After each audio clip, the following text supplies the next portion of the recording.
Ladies and gentlemen, you are listening to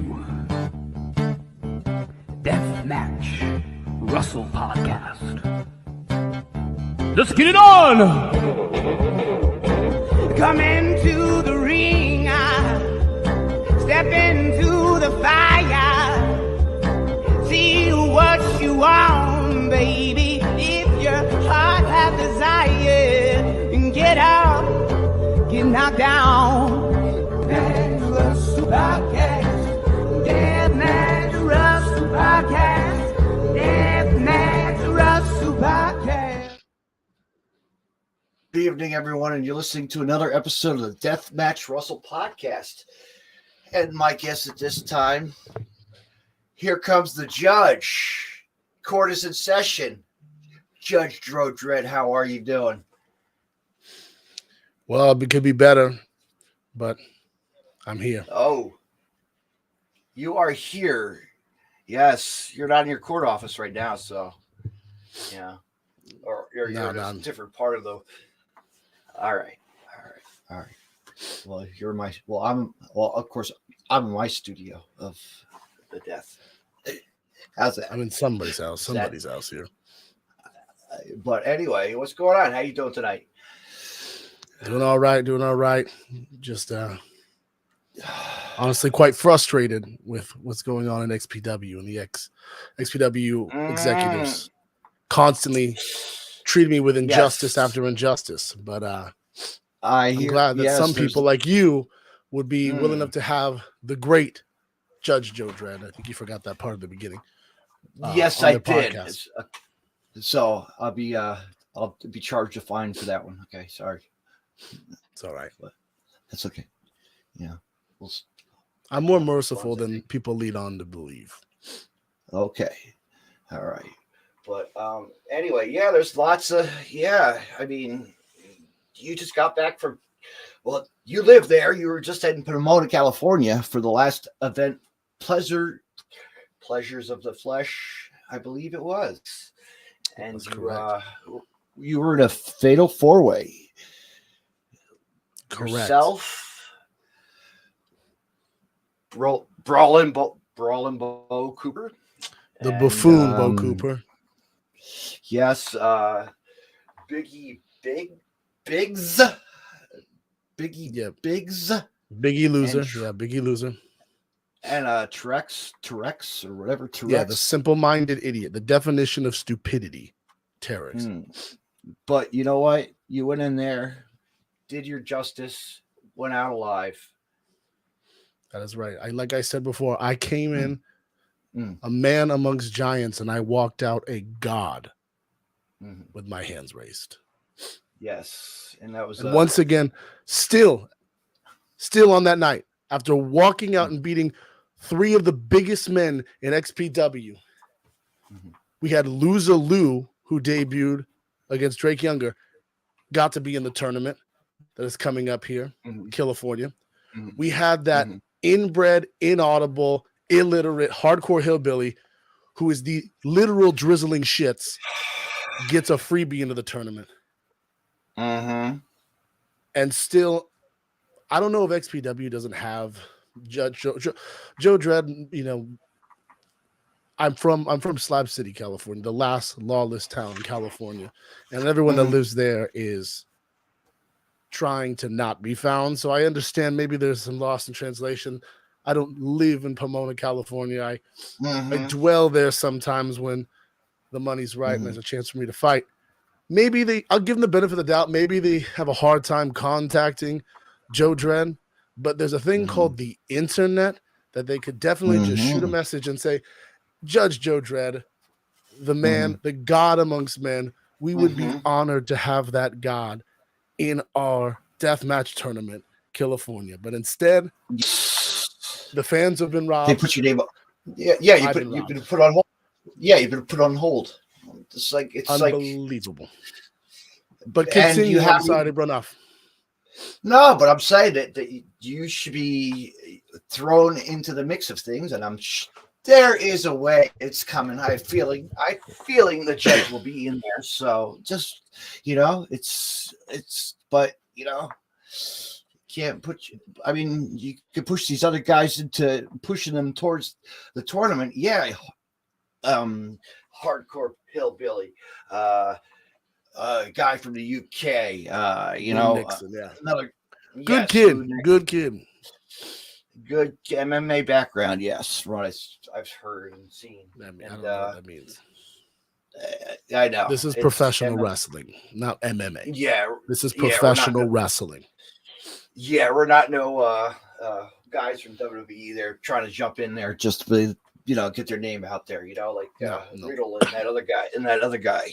No, I'm pretty sure it's illegal to eye poke in the MMA, but I mean, I'll bite a fool. I don't care. This is death match wrestling. Yes. You'll find out real quick. Yes. I mean, we've seen. Yeah, I mean, MMA is a different style. Yes, we've seen that. We've had guys actually. They've actually called it blood sport. Where you've seen the John Moxleys to the other guys who have been putting their stepping into the onto the mat of that nature. Like just to but and they're wrestlers besides that. Like we could go on and on and on. Yeah, absolutely. But there's one thing that you're in there for. That win and gold is what's on your map. Gold is the only reason the judge even wants gold. It's not that I want to hold it like these other schmucks out there who think that having the gold gets them enough clickety clackities on the internet and enough retweets.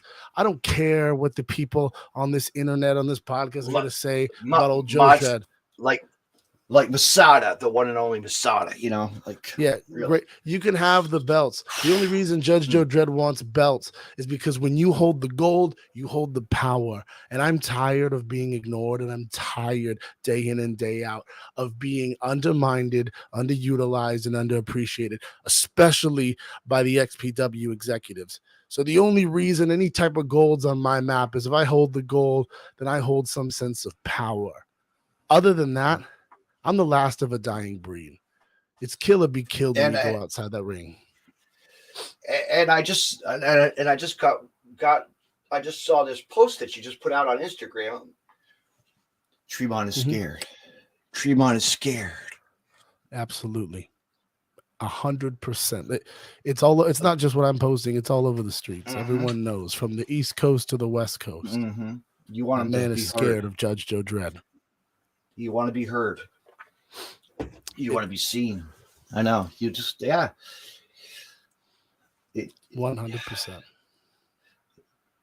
Now, if you ever step foot, his ass would be grass in our company. But 100%. This all started. Yeah. So this is a perfect example of the difference between me and every other schmuck out there. This man, who I respected, and this is 100% straight from the heart here of Joe Dred. Yeah. I, at one point, and this can go on record, I'm looking at him. I know he's watching, because I know I'm not ignored by him. I'm on his radars. Everyone hears it. Tremont is scared. I, at one point, looked up to you, Matthew. At one point, thought you were just like me. You were a man of the people, a voice for the voiceless, and your tenacity and your ability to lose more blood than any other person I've ever seen, but to also take just a little bit more blood from your opponent so that you can win, at some points was inspiring. You used to fight on the streets, and then you found a place in the ring, and you made a name for yourself. And this man was a bigger name for himself, and he shot and swung up to the gods when he called out Atsushi Onita. And it changed his life forever. This man 3 months ago hopped on social media on Instagram, and he got on camera and he said, I wish somebody would just do it already. Somebody would call their shot. Somebody would step up to me that many moons ago that he sat out there and he called his shot and he made a name for himself. So then I got wind of that. And I knew this is what my life was meant to do. For the times that I watched that man and I thought I could be like him. But ever since he came back from retirement, ever since then, he started listening more to the people instead of listening to what was in here and listening to this being the last of a dying breed, just trying to fight to prove he was better than the rest. He cared more about this name being chanted in New Jersey in the H2O arena. He cared more about his name being chanted on social media. And I knew my destiny then was to be the one to take him out and take his place. So I called my shot, and he responds. He said he was listening. But ever since that day, Matthew Tremont has dodged me like the plague. Matthew Tremont has constantly given opportunity after opportunity to any old schmuck that gets on social media and has just enough Twitter followers, and he gives him a match. But he won't fight me. And just like he did, where he had his Japan was scared, I realized in the back of his head when he goes to sleep at night, he doesn't respond to me. He doesn't go out of his way to even speak on me. And there is literally hundreds of people calling him out. When are you going to face the judge? When will you answer the judge? And he doesn't, because he knows in the back of his mind that if he steps in the ring with me, he is not stepping in the ring for another payday. He's not stepping in the ring for another accolade. He's not stepping in the ring for any gold. I don't want his IWTP champion. I don't want that. What I want is to be known forever as the man who took the bulldozer back out around the shed in a depth of violence that he has never experienced before, a depth of violence that made him question if he ever really had it, because there was no one who was swimming in the waters like me when he was running with the big dogs. I'm going to take the dozer out back to the shed, and I'm going to put a slug in his head, and I'll stand with my arms out wide and look out onto a sea of people, and they will know I am the bulldozer. I am the new face of violence. And that is why he is scared. Yeah, he's scared, all right. He's probably scared. He's probably looking at the crowd right now out at that show going on. And actually right now, 8:00 p.m., Game Changer has its, I guess, Drew Parker's last match. So he's in the States. Yeah, there's a guy who's great fighter. Great fighter. It's a shame. Yeah. It's a shame this will be his last one, but in what a short period of time, an amazing fighter. I've had the privilege to see him live at Combat Zones, Tournaments of Deaths, and GCW's, a couple shows, and just to see his style bring to the table from the UK. These guys in the UK are fucking talented. They got some fucking crazy sons of bitches, and I'm sure you would love to step foot over in the UK, because there are some guys that, of course, 100%. I would love to be there. But I'm here to fight everyone and everyone. To me, it is not about wins and losses and 1, 2, 3s. I come to fight for two reasons.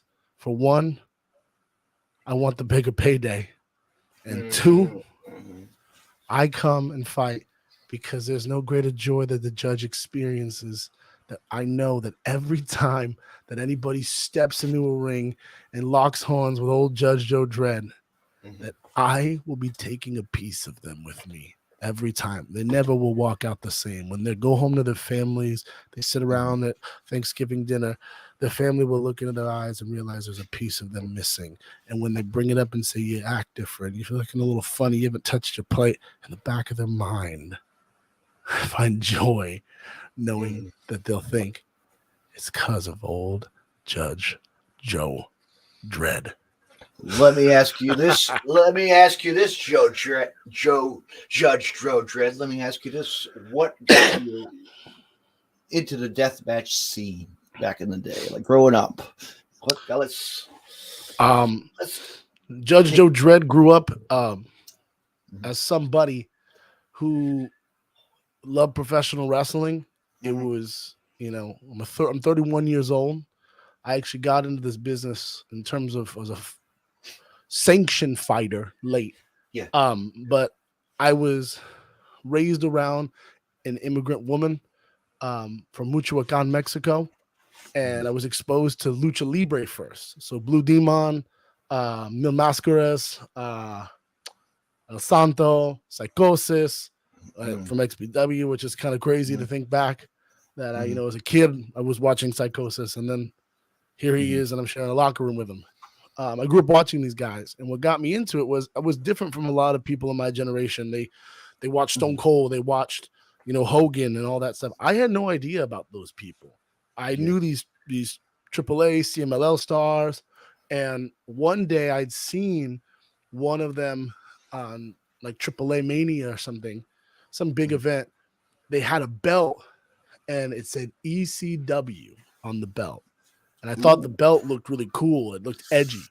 And I didn't know what that was. And then one day I was home late, and we weren't we had to go to bed kind of a thing. And I saw on TV Guide, because before you couldn't like DVR anything. TV Guide came down and it said ECW, too hot for TV or whatever, raw TV. And I remember asking, hey, can I stay up late and can I watch this? 'Cause that's where I saw that belt. And I watched ECW, and it changed my life. I saw Sabu, I saw New Jack, I saw Rob Van Dam, I saw Jerry Lynn, I saw Psychosis, Rey Mysterios, and I saw Mike Awesome. I got to see all these phenomenal wrestlers, Hayabusa from the FMW days. So I grew up on that. I mean, you can't see it here in my little humble abode. I have all these ECW figures. They're starting to spill out over here too, but this wall right over here is just nothing but some of my favorite people that I grew up watching. And then by the time I started watching it, I always have to show you. I always show this chair off. I always have to show my Mahoney chair. Rest in peace, my fucking friend. Oh, amazing. Rest in peace. Isn't that awesome, dude? That's an awesome chair. I always tell a story about his. I always tell a story how I was 18 years old. I walked into a dollar store. I was working at a dollar store stocking shelves. This guy comes walking in the door. I didn't know what ECW was. Really, I didn't know, And so he's like, hey kid, I'm a wrestler for ECW. Oh shit. So then and my friend knew about it because there was a guy next door who sold merch. Big and Tall store was right next door. Oh, okay. And Public Enemy would go in there to get their.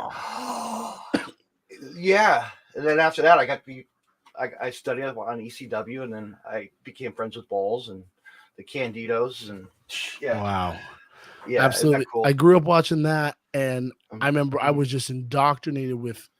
It wasn't just the violence; it was these characters, these people, and the reason that they fought. And I remember one of the first like gravitating, stories and buildups to a fight was when Dusty Rhodes was in the company, and Steve Corino calling out Dusty Rhodes and seeing these guys wrestle, and they were wrestlers, holds and they were exchanging, but there was violence. And then what really got me into it was I was watching ECW. And there was these two guys were going at it, and it was the most violent. It was a dog fight. It wasn't even, it was different from Psychosis and Rey Mysterio. It was different from Rob Van Dam, Jerry Lynn. There was something about this fight, and I saw a fight that was like, this is what I want to do and what I want to be. I want to see. I need to know everything I can about this guy. And there was two guys, one more so, but the first one was a guy named Cactus Jack, and his opponent blew my mind, and it was the great Terry Funk. And I saw Terry Funk and Cactus Jack lock horns, and you may have seen on XPW, or most of the time I have an homage to Terry Funk on my gear, because there's no one tougher. In my opinion, Terry Funk is the greatest man to ever lace up a pair of boots. He's tough as nails. All Japan, FMW. I know, man. Like and he wrestled. He was a fighter through and through. Mm-hmm. But that's what got me into death matches. Then I saw Terry Funk, and I went, I need to find everything I can on Terry Funk. So I'd go down to the video store. Yes. Again, old statement. Yes. The DVD section, find everything that Terry Funk and Cactus Jack, and I'll show you here. I still have it when I was 12 years old. I can't believe they let a 12-year-old do this. Right. I found this DVD, The King of the Death Match. Oh, yes. Yeah, The King of the Death Match, Cactus Jack Attack. That's FMW. Yeah. And I have burned this. I've probably destroyed this DVD. I don't Many know. times. I'm sure it still plays, but yeah. And then I started seeing them all. Terry Funk, Cactus Jack, Mr. Pogo. Pogo. It was just, oh man, the Gladiator, Mike Awesome version. It was great. Yeah. And then I still have it here. This is actually kind of a crazy story. I get into high school, and I'm just burning through these. I get in a little bit of tape trading or DVD trading. Yeah. And I remember saying, man, if I ever got to wrestle, I want to wrestle for this company right here. And oh shit! This is what I got again from the video store, and I never returned it.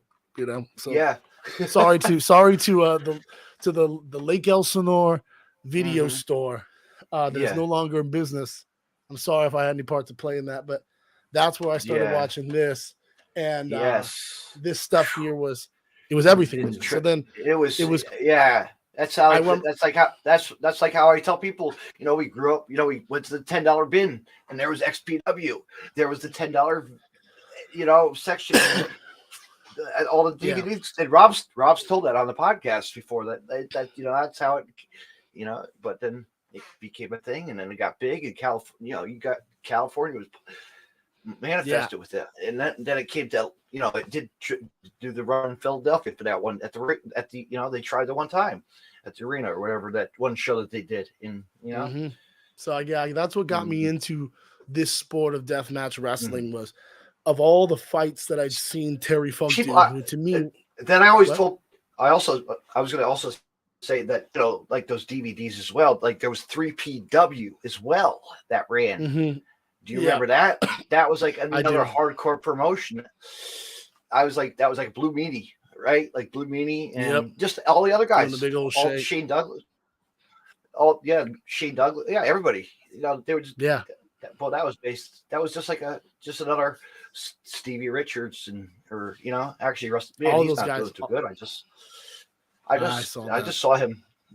I know, but heal up, Stevie. He's one of those guys that's had a good career. Amazing career. But that's how I got into this. Was I got this DVD. I had to follow whatever Terry Funk did because I thought he was the epitome of a wrestler. Then Terry Funk, all his FMW stuff to me was like the most compelling. Like, that's what I want to fight. If I'm going to fight at the highest caliber and the highest level, I'm going to model it as someone that I've seen as the highest caliber wrestler and his most high caliber matches. And to me, they were all the FMW work he did with Atsushi. I mean, on my bucket list, that's how much of a sicko I am. It's not win a title, win this, beat that guy. It's I want to win an exploding barbed wire death match. Like, I want to be in the most dog fight environments that my idols were in and come out with my hand raised. Like, that was what it was about. So I got into this, and then that person that was a big part of my life that was always encouraging me, unfortunately, about 4 years ago, passed away to cancer. And I had a rough period in my life of kind of splitting what was I going to do.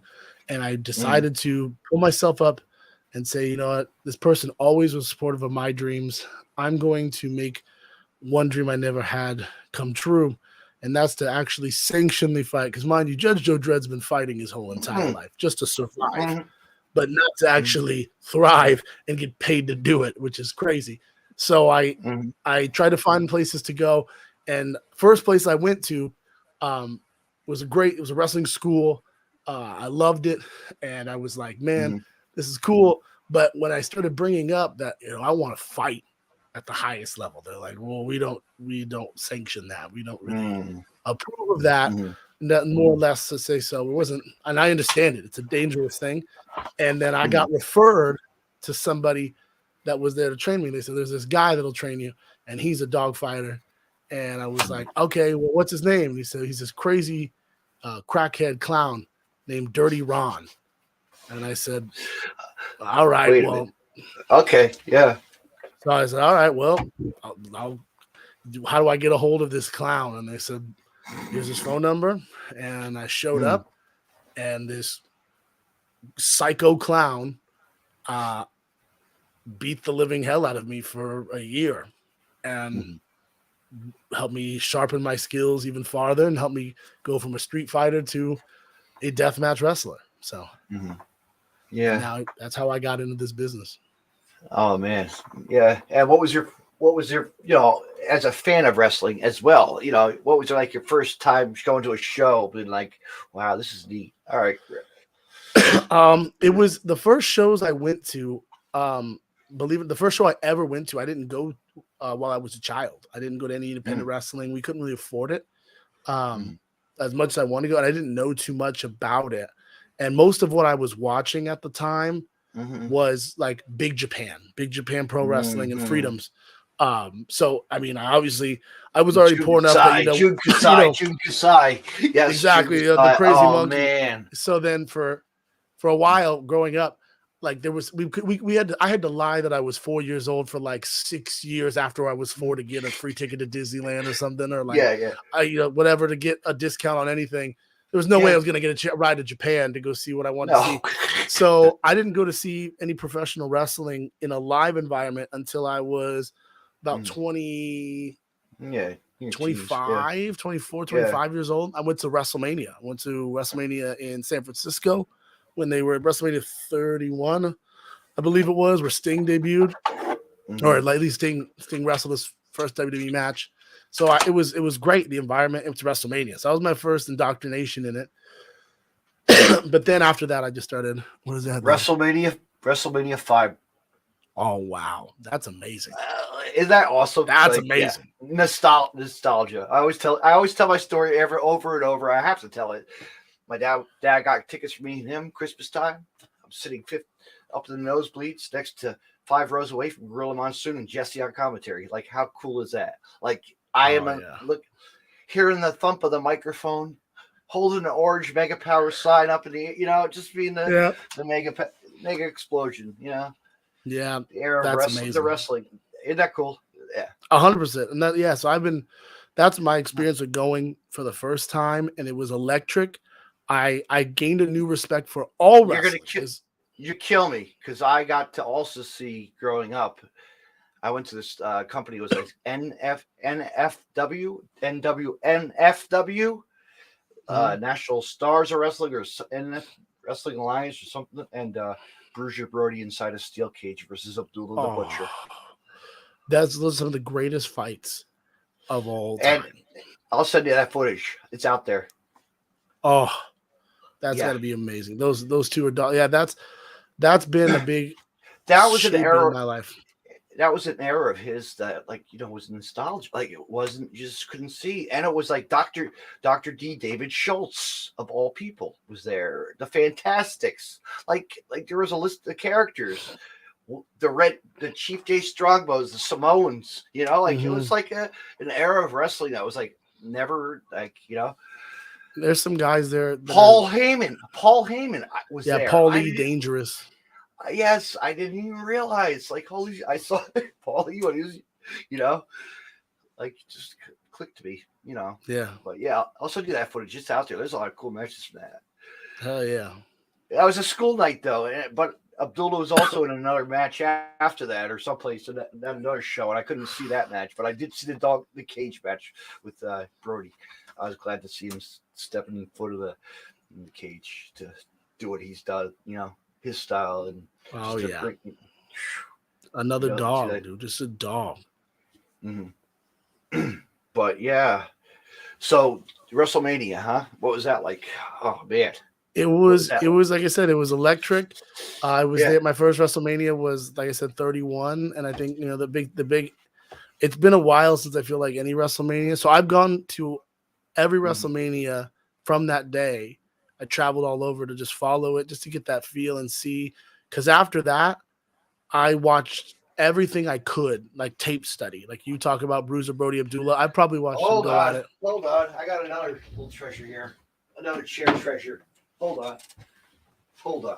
I'm a garbage man by day, right? Yeah. Man. Well, this guy had this out by his house. And my friend's a collector. Like, he's like, oh, I got this chair, WrestleMania chair. Dude. Why? Yes. How would someone throw that out? Yes. Yeah, Rage. Remember that? Raging or whatever. Yeah. Isn't that awesome? But the thick yeah. cushion, the thick fucking, it's like a Yeah, rock. that's actually, solid. I wish they would have that now in some of these shows. Be easier to get hit with. Isn't that cool though? Like, that is cool. Man. But yeah, I gone to WrestleMania. It was amazing to experience. Yeah. And so I kept following it. And then I went to that ECW's One Night Stand 2 in New York, carried a chair on the bus home, wrapped it up in bubble tape. That was an experience, nice. You know? Yeah. That's awesome. That era of ECW when they invaded and did everything, you know, big show to The Rock, you know, it was kind of crazy watching sitting right behind me, you know, watching Jerry Lawler getting smacked, you know, like Joey. Just great. Hell yeah. Only balls chance going out, and just because, you know, he would just died that he would have wrestled that show. It sucked, you know. Yeah.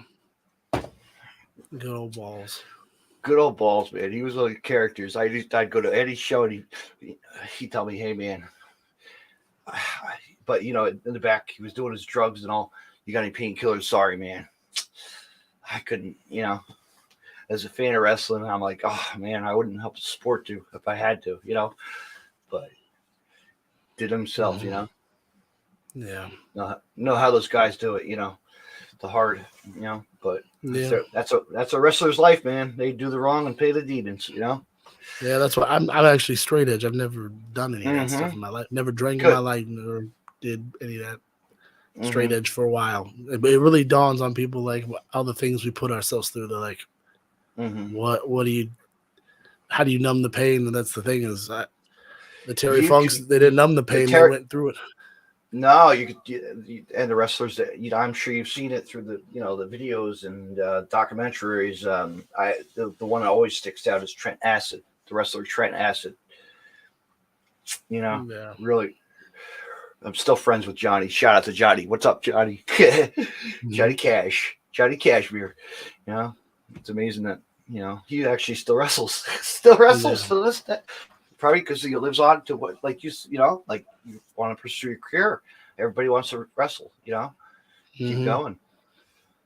I mean, that's, do you think about those crazy errors? Like they got to wrestle, like Trent got to wrestle Jay Briscoe. Remember that guy?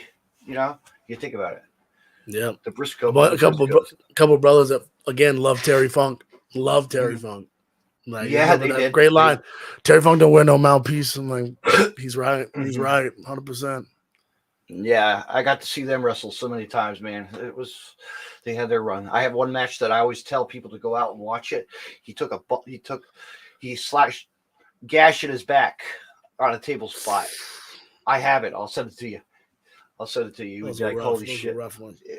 It was called Jersey All Pro Wrestling at the time. That's the East Coast Fed that really took a name for independent wrestling and the hard, you know, tag team, any kind of wrestling. Like, just that brought Necro Butcher, that brought Drake Younger out, Nick Gage. It was crazy back then, you know. But they did like a tables match and or ladders TLC. It was. I'll show you. I'll send you the footage. Something that you could check out. I'll send you. I'll put that. I'm making a list for you. I appreciate it. Yeah. Because it's always cool to see stuff that, you know, spots ideas. But getting back to XPW, like what hooked your eye on them when that like they gave you that phone call came about? At first, it seemed like a culmination of everything that I was working for. To me, at first, what it was this is where I wanted to be. This is, you know, some people believe it or not, and I've been called crazy, and that's totally fine. I understand that this is not just fighting. This is an art. There's a way to it is like much like the heart and soul of MMA, where you know there's guys who are just jujitsu guys, and they really want to win Pan Am Classics rather than win the UFC middleweight title. Yeah, shoot fighters to whatever it is. And maybe they just want, there's guys who want to just win karate tournaments versus facing some boxer. Or exactly. Boxer. And for me, I have a purist in the sense of like, I'm a wrestler, hands through and through. But to me, deathmatch wrestling tests my abilities, tests my pain levels, tests that dog in me the most. I have I have no desire to go to the WWE, to go to these big companies that travel 200 plus days a year. Judge Joe Dred's his own boss. Judge Joe Dred doesn't get told he has to be in another town, 200 days a year on his own dime or whatever like that. I want to test myself at the highest ability. To me, if I had any pinnacle, if there's any goal in my mind, it would be winning gold at XPW, to hold some power, but also to think of those who've held the goal before me that I used to watch. I would love also a shot maybe at a big pipe dream goal, and it's not on my mind because I don't think of I don't think so. I think very in the moment, I'm a very focused fighter, but I've always dreamed of the idea of wrestling for the NWA, for the World's Champion, because the Bruiser Brodies, because the Dusty Rhodes, because those guys were there. It's more of a legacy thing. But when XPW called, it was this opportunity to show what I could do, B, to show how much I respect the legacy, until they started to disrespect me by me showing up in and out and jumping through these hoops, and they keep putting me. I mean, even if you recall, I demanded a one-on-one match, and they throw me in with 3 of the biggest guys they have. Don't get it twisted. This isn't some mixed up thing. It was very calculated. Whether or not they're just trying to test old Joe Dred, I passed the test. So when they first called, it was honestly, exciting because it was like, this is where I want to be, and this is where I want to leave my legacy. This is where I want to. I know a guy from a guy from California. Come on, right? Like, 100%. Yeah, to be here in my own backyard and to say, you know what, I can represent for the people who I felt were like me in XPW. How far is that place from you? That Pomona place? How's that? The Derby Room? Yeah. It's about from where I usually dwell, about an hour and a half. Depends on where I'm fighting. Yeah, it depends where I'm fighting. Judge Joe Dred goes where he's fighting, and so if I'm fighting somewhere closer, sometimes it's closer. But I think that Southern California has been my home. Because I like the weather; it's nice, and it's cold right now. It's cold on the East Coast right now, man. Well, it actually started snowing here like last week, and I was like, "That's what I heard." Happening? Yeah, if I wanted this depressing BS in February, I would go shoot myself and eat a freaking fried cheese over in whatever BF East Coast town. I don't live for that. I'm a Southern California guy, so the West Coast has always been the best coast. I like to actually swim in the ocean and not freeze to death. Yeah. So see, I've never stepped foot in California. I need to. Well, you have to come out to California. That's where Joe Dred is fighting. So California. Maybe not. After that, maybe I'll come back. I got some things I got to take care of first. Health wise, a couple health things. But I'm back in full swing. I have to miss the next show. I think I told you that. Yeah. We're all going to be. I'm going to take a little break, but man. When they go back and I got all my passport crap and all that good fun stuff. Yeah, I love traveling. It's fun to just say, hey, I'd probably have a pickup at the airport. Hey guys, pick me up. I got friends there. Pick my ass up, right? Show me to town. It's a fun experience, And if you ever come to the East Coast, I'll take you around, show you, Absolutely, yeah. There's a bunch of people that I want to come and knock horns with on the East Coast. I'd love if XPW ever needs a judge to go put people in order on the East Coast. I would be happy to do so. I know. So yeah, Rob, if you're listening to this instead of doing your podcast, this guy needs to be booked on the East Coast as well. Come on, yeah, and just put me in where I deserve to be. Okay, I know you're listening. I know you're busy with a bunch of other BS, but you got to mind the P's and Q's. On his hands and knees, licking pussy, right? Or his like. I stay out of his business. He does. I know, man. I know. At the end of the day, it's a hard line that Joe Dred has to draw because I know he's got a whole team, and I know the executives are doing what they're doing, but he also is the man that put those 3 letters on the map, and so I give him the benefit of the doubt as much as I haven't burned the place to the ground yet, because trust me, it's coming. But he always somehow comes through a little bit, just maybe not how I think I deserve. But you know what? We'll get there. We'll get there. Yeah, right. Yeah, just always that time. But California is the next big, and your name's right on the plate, like you said. You want to show it. Better be. It better be. Because those stipulations are sounding pretty sick. Like imagine, like it's going to be a wild setup. Like I'm just picturing it. It's like, it's going to be better than what the first one was or the second one. Like they're real. And hopefully a little bit shorter. Because it's not even just for the sake of the fans. What I mean is, when you're sitting that long on, this is a sport. So you go out there and you fight. You're warming up. When you get out there, you're trying to come out a little wet. We come out a little wet because we're sweating. We're trying to get a little bit of a sweat in. We come through the curtain. Yeah. We come out there through the curtain, warmed up, ready to fight. We start to feel each other out. You're spilling that blood. You're exhausting that energy. You're pushing your muscles. You're pushing your body to the limit. And then it's over. You catch a little break, but there comes this point where you sit too long, and then it's time to get back up, and you've your body's starting to tense up. Your body's starting to try to react and to go back out again. The longer these things go, it becomes more difficult. So respect to Schlack.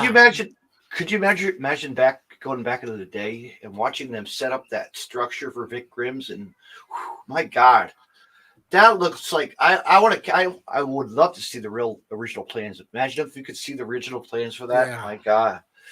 But those, like I said, that I know they're going to condense it down, which is helpful for the fighters because of that not long sitting period. That it goes to show also the current king of the death match, how much he earned it, because to sit that long and still go through these matches and win, that's no small feat. And I give respect where respect is due.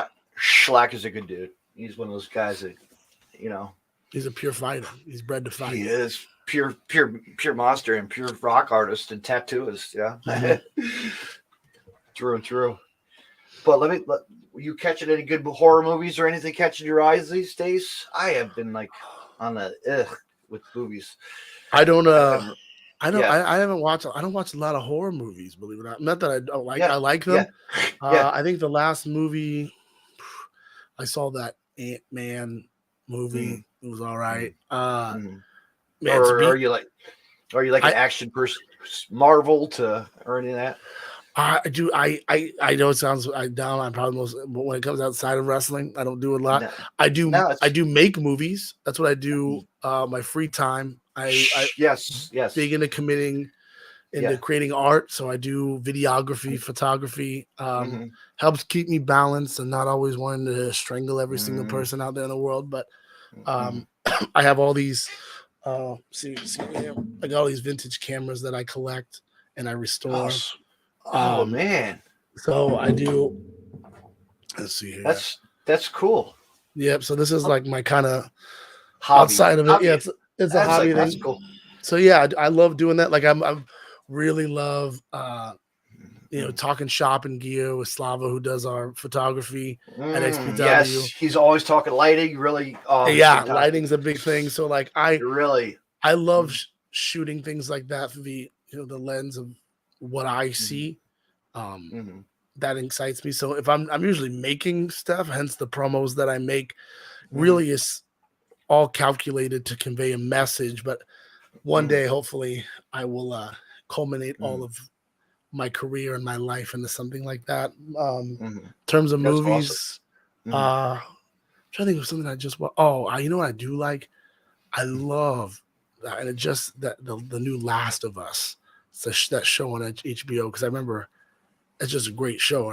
I played some of that video game a little bit, and there's just something about how that cinematography shot. I'm like, this is very compelling. But other than that, Joe Dred does nothing else but train to fight, eat, breathe fighting, and watching these Classics. things just to sharpen his craft. So that's for the most part, and then immortalizing them in plastic, in figurines. So that's always yes, everybody has those collections. Yes. If I go back, I have an Onita somewhere. I'm not going to dig it out. You probably see my picture album online already. Yeah. It's some crazy stuff we collect over the years. Mm-hmm. It's fun being a collector of wrestling. It's those Japan items are hard to come. I love to go to that one store that they always talk about, that toy store. That shop that they go right by Mr. Dangerous, or wherever it is. Yeah, I just picked up 2 Japanese figures that I have. Let's see here. I think that's right behind me. I have let's see. I got this one I picked up from Headlock Collectibles. Shout out to Headlock Collectibles on Instagram. He posted this. The man Yuji Nagata, nice little Yuji there, in package, sealed on card, the yellow bubbler. Yeah. Super great. Cool. I thought it was clean. And it was a steal. Had to pick it up. And this is like my prized possession.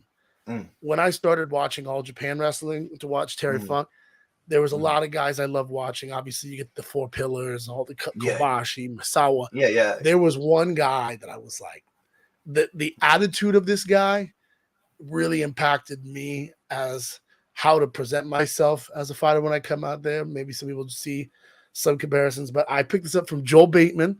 Shout out Joel Bateman from Deathmatch Down Under in Australia. Yes. Another blood brother, former American Deathmatch champion. I picked up this rarity. Good old Stan Hansen, All Japan. Oh, all in the card. They're all in the Japanese. Beautiful, But this is like, it's my pride. That's probably my pride and joy here. Just like, I'm a box collector, so I think you're psycho. That was like me and my Onita, or the Onita and the other one, the Junkasai. Like, it was an honor to meet get him to sign it. He was like, I do have the. Wait a minute, do I still have what I have? Hold on. This is kind of fun. See, this is pretty cool. People share stuff once in a while, Let's see what I got. What do I got? I got an ECW. I got my. Man, what the hell is it? I always show it all. There it is. Here it is. I believe I still have it.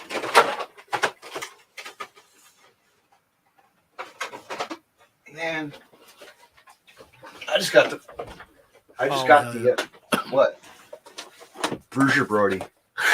The original, like at a flea market for like $10, $10. What is this? Chris, my friend was we had a wrestling fan who was a collector, and he died, and his mother was like, you know what? I'm going to give it to you for your collection. So I got Chris Candido. I have that same one right now, right above my. Yeah. It's high up on my wall, but love that figure. And to get like a standalone wrestling came around with a shout out our pal Chad Mines, and standalone wrestling had Road Warriors there one day. I'm like, all right, I got to get to sign it. The one guy before he died. Oh wow! Isn't that amazing? Like, but yeah, you just get stuff, and then Mick Foley came around. My friend called me, hey man, I got this double pack. I want to get a side for you when he comes to the Showboat in Atlantic City for GCW. Yeah, so I got the Foley. Hell yeah, like $10. I got the ECW Mick Foley. It's like over here, so like right behind this here. Mm-hmm. And then also I got to meet. It's a funny story. I met Mick Foley at my first WrestleMania that I went to in the parking lot of the hotel I stayed at. And I really, I just came up to him and just said, "Hey, man, the fights you and Terry Funk had were he amazing." wrestled it. Oh, he actually wrestled in a hardcore match versus Eddie Gilbert or somebody in a hardcore match at my local gymnasium in the next town over. I was like, all right, I got to see Foley as Cactus Jack, really before you keep, and then 20 years later, see him wrestle, and then my dad and I go to a convention, and he's doing this meet and greet with up in a wrestle, one of those wrestle cons, and Bill Apter was doing this with one of those Q&A sessions, pro wrestling, Q&A. I'm like, let me go up here and ask a question. Let me throw something. Mick, what was it like to be thrown off the steel cage? And versus Undertaker, he was scared shitless, of course. Yeah, when I met him in the parking lot, I was just telling him, "Hey, I don't want a picture or nothing like that. I just want to let him know how much I respected what he did." And he actually reached in his bag and he signed me a Sacco. And I was like, "Wow, all right." He just had that he got that right from the hip, like ready to shoot. And I'm like, "All right, but I've had that with me forever." So, but I've got, you can't see. I usually have it up here on my wall when I'm writing things down or stuff. I have my entire wall from ceiling to floor here is just a mix of ECW. I got some new stuff too, but mostly now I collect Japanese. Somewhere way up here on the top of the wall, I've got the KB Toys exclusive, the many faces of Sting from WCW. I got a lot of LJNs, like a lot of loose LJNs up here. Of course, Terry Funk. Got Terry Funk right there. Like Bob, but I never got into the bobbleheads though. I don't do the Funkos. Yeah, I don't do the Funkos either. I got like I have two belts. One's more just because I wanted it. It was the All Japan Triple Crown title, but it was like the Jumbo Tursa, the Jumbo Saruta like edition that I got made. But for the most part, this is kind of my speed, is kind of quick, cheap, on box Japanese. Just dogs. If I ever come across something, if you ever need something, let me know. I'll find it for you. And I'm big into trading. I'm big into trade. I do a lot of that. Trading them, selling them, buying them. I don't sell a lot because I buy too much. But no. But this is where Joe Dred's pay. This is where his paydays go. Is me giving Joel Bateman and Headlock Collectibles all my pay windows to buy these Japanese figures. I know, that's like my friend at the Funkenstein store down where we live. That's he's a mainstay. He's got dives into it all. He's got they're hard to come by items. Sometimes you kick yourself in the ass. Like the belt, like the original belts, and one belt I'm getting made up though pretty soon. Of course, the Deathmatch Russell podcast belt's coming. I got to do something for myself, Of course. And I'll be the first person to fight for it, and I will win it, and I'll hold it forever. Oh, you think so? Oh, 100%. Right. Heard it. All right. But mask-wise, I have a couple masks laid around. But, I have a few masks. I have those in my garage. I have so much space. I used to have my whole entire garage, my last house, filled wall to wall, and then we moved. I do. Do I have the one mask that I like to show off? Let's see, I have it right here. Yes, I do. I'm here just looking at every figure that I have. Like, man, which ones are above the wall? Well, my favorite one of them all, getting from Ludark, of course. Her mask at King of the Death at Guardians of Guardians. First time I met her was at the Guardians of Hardcore IWA Mid South 2018. Wow, that was pretty cool to see her. Yeah, I think most of the masks I have from the people I watched when I was a kid. So I have like some La Parka, a lot of La Parka, because I loved the freaking the dancing, the chairs. It was great. I got a lot of that, and then Santos and a lot of Blue Demon. Shout out Blue Demon. That's it. But, man, see, styles of wrestling. It's everybody collects, and it's an amazing still. We still collect until we go broke. It's history. It's part of history. You're just preserving history. I'll pass it on to my kids and my kids' kids, hopefully, and they'll get to know about how big and great a fighter I am. I mean, I still have my bandana from WrestleMania 5, but that's come on. It's probably like crusty by now, you know. Yeah, But anyway, man, this was awesome. Let's do this again. I'd like to have you come absolutely, back anytime you want absolutely, to. Anytime you want to come back, you're more than welcome to come back on the podcast. Cut the shit. absolutely. Tell people what's going on with Judge Joe Dred. You know. Yeah, Judge Joe Dredd is unfocused on What? getting his Let me spot. ask you this. Let me ask you this. Have you had any other matches that you've been other promotions that you have in your area Um, that you've in done? my area, I really haven't seen anything on Cage Match. There's nothing much on Cage Match on your like I your said, fight. Joe Dredd fights Yeah. on the undergrounds more. Like I fought a Mm, lot. Where I cut my mm, teeth the most is a really like yeah. there was a small Mm, underground kind of death match scene going on in like San Diego, California, mm-hmm. and that's where I really cut my teeth. Oh, cool. Really unsanctioned, like but Yes. I've wrestled some people. A big, believe it or not, as much as he's an uttering buffoon sometimes, Mm, um, for a while, I respected the hell out of Terex because we have mm, actually had some fights, some battles. It wasn't until I was surprised that when I wanted a one-on-one match at Merry Christmas with Bo Cooper for screwing me out of my television title opportunity, mm, mm-hmm. when they offered it to be a triple threat and he took it, I was a little bit upset that he Mm-hmm. would try to rain on my parade. But Joe Dredd would do the same thing in his shoes. But Terex is someone that I respect. It meant a lot that it was me Mm. and him standing last. I knew it would probably be because But it's not the there's last. It's not the oh last. anytime he wants to lock up again, I'll do it to this day because, Yeah. like I said, I know that Yeah. every time we lock horns, I take a piece of him. But that's the Mm, only person I know I've stand across the ring from who's taken a piece of me one or two times. I'll give him credit on there. But that's where I started mm, wrestling, and mm, I've really cut my teeth to where I am. It was always meant to be that way. I tried mm. for XPW. That's the highest caliber. So why would I go Go and for the fight yeah. 1,000 other Yeah. places? Mm, For what? Like I have I like to space out my like a boxer, like an MMA fighter. They don't fight every weekend. mm, They have a fight and they build up the fight, and so mm, I mm, when there's a fight that's called and the pay's right, and JoJo will come there. Like for mm, example, I'm flying out next weekend. I'm flying mm. to Detroit. They've got me in Detroit Oh. fighting Chucky Stein, this punk death match wrestler, and Oh. I'm gonna get to show him a lesson that Punk's dead and he's next. So, Mm-hmm. but I'm making my Yeah, way slowly. It's a systematic approach. I'm coming out there. I'm gonna make that's an good. example of this punk idiot, but I'm getting closer and closer to New Jersey, right at the back Yes. door of the Oh. bulldozer, to the point Mm, where he can't avoid me. So no.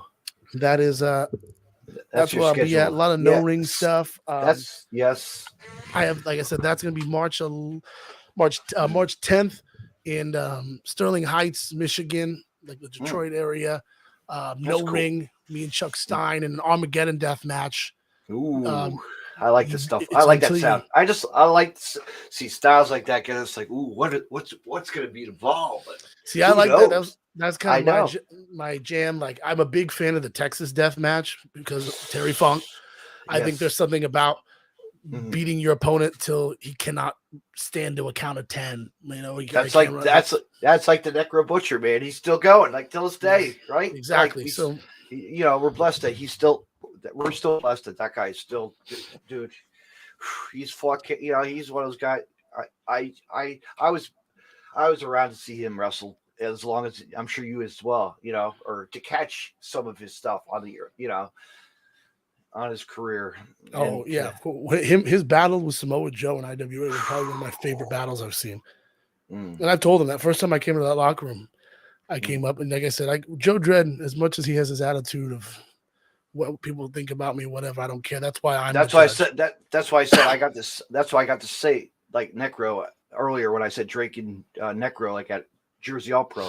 I remember it. His last match with his brother, man, Brody Lee. That was like nostalgia stuff, man. I Yeah. you know, and I got to see them wrestle both with each other also as well. Over at the Ring of Honor when it was in like New York City there at that old Hammerstein ballroom, you know? But yeah, that's where I'll be at. Other than that, I will be knocking on the door for my opportunity for California. And again, other than that, I will there's other fights that I'm looking for. Eventually Tremont will stop dodging me. If that, I'm not even focused on that right now. And there's some other people that I want right now in my mind that I'm thinking about trying to figure out how I can bait them into squaring up with old Joe Dred. There's one person in particular that I'm like, I think I'm going to figure out a way to get across the ring from him. Yeah, but until then, Judge Joe Dred, feel free to plug anything and everything and everything and everything and everything. Yeah, you can buy Judge Joe Dred merch from my Big Cartel, joedred.bigcartel.com, and support the cause of You're a Real One, and you support the last of a dying breed. You can also find limited edition shirt designs at Deathmatch Worldwide. Shout out to them and all they're doing. I also have a collaboration coming out with Three Falls brand, San Diego wrestling / music merchandise company. They do some really cool work. But follow the Judge on Instagram, Facebook, Twitter, TikTok, YouTube, at Judge Joe Dred, and follow along and see what I am going to do, which is completely dismantle every single person in the King of the Death match, because what is a king to a god? So catch me at every single XPW event on the West Coast in the Derby Room in Pomona, and specifically April 22nd at California 2. Whether XPW likes it or not, I will be there. Right? Good night, everybody. Till then. All right. We'll see you guys later. Remember this. Judge was coming. Good night, everybody. Till then. And if I could close this shit out, I hate this crap. This is a part I hate. Close. There we go. You can find more Deathmatch Wrestle podcast on the following. Just hit the like button and share. You can hear the audio portion of Deathmatch Wrestle podcast on Stitcher Radio and on iTunes. Social media, Deathmatch Wrestle podcast on Facebook, Twitter at DavidNJ32, Instagram, DavidNJ36, YouTube, David C. Russell, and DeathmatchWrestlePodcast.com. Joner's Wrestling Podcast Network. Head over to WrestlingWithJoners.com. Follow them on Facebook, Joner's Wrestling Podcast Network. Twitter at with Joner's _pod. I want to mention Collar and Elbow. collarandelbowbrand.com. Use the promo code Deathmatch Wrestle Podcast and save 10% off when you make a purchase. Deathmatch Wrestle Podcast. Be sure to visit brainbustertees.com for Deathmatch Wrestle Podcast merchandise.